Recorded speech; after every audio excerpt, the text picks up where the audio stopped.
Today we're going to be doing some lettering for posters, school projects, Halloween, weddings, birthdays. I'm using a chisel tip Posca 8K for this. You can use a felt tip pen. We're going to do the complete alphabet from A to Z. If you follow it, consistency is the key. So if you start your letter off straight, make sure that you keep it all straight. If you start them at an angle, slanted, you keep all your lettering slanted. We'll get into it and we'll see as we go along. This has already been shaken up well. We'll just get it going a bit. There you go. And we'll start about here.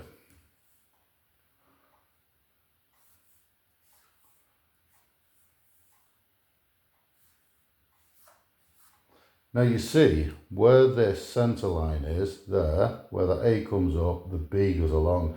You want to keep that consistent throughout all your lettering.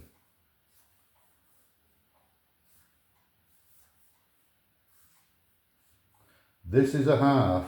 Make sure it's always shorter on your letter E than your two outside ones. And hopefully, only as a guesstimate, on line with that. So you get that flow into your lettering. Doesn't matter if you're not too great at lettering, as long as there's a consistency and a flow, it'll look more pleasing to the eye. That's the same as the E, virtually.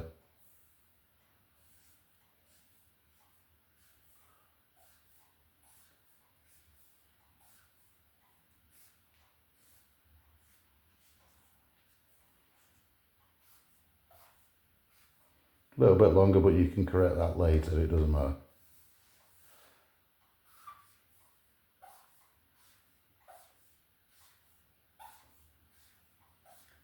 Same as the N. If you don't go right to the lines or you go over them or a bit short, don't worry, on an actual poster it'll look fine.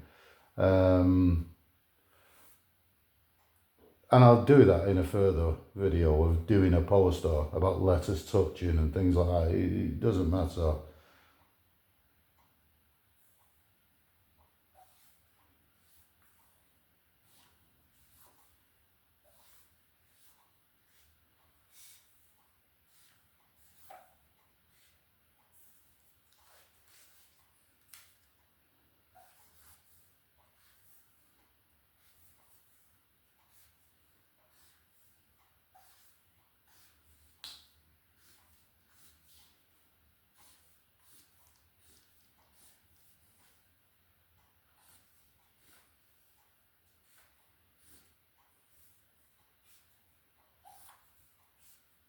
Now then, when you've done that and you've got your lettering, pick whichever ones you want. You can get your thinner. I prefer Posca pens. You can use felt tip just to smarten the edges up. You can always smarten your lettering up later, like touching in there and things like that, see, and bringing that further round, or you can leave it as it is.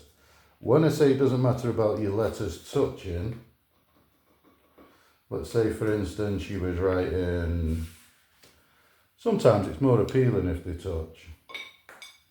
Let's just grab this. Just say as a for instance she was writing, say, let me just get my other pencil. I have done these lines so you can see them. Obviously you do them as faint as you want. And day glow paper is also great for doing your posters. That was great. Just say I was doing this. I'll do it so you can see the lettering, so you can see the actual things there. We'll do it all the same size.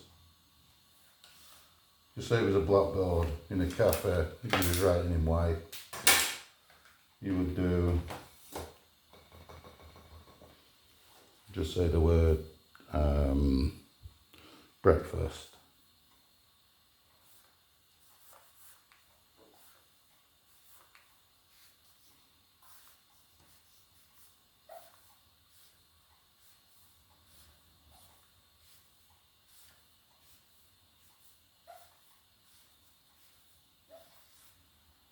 Touching, it doesn't matter.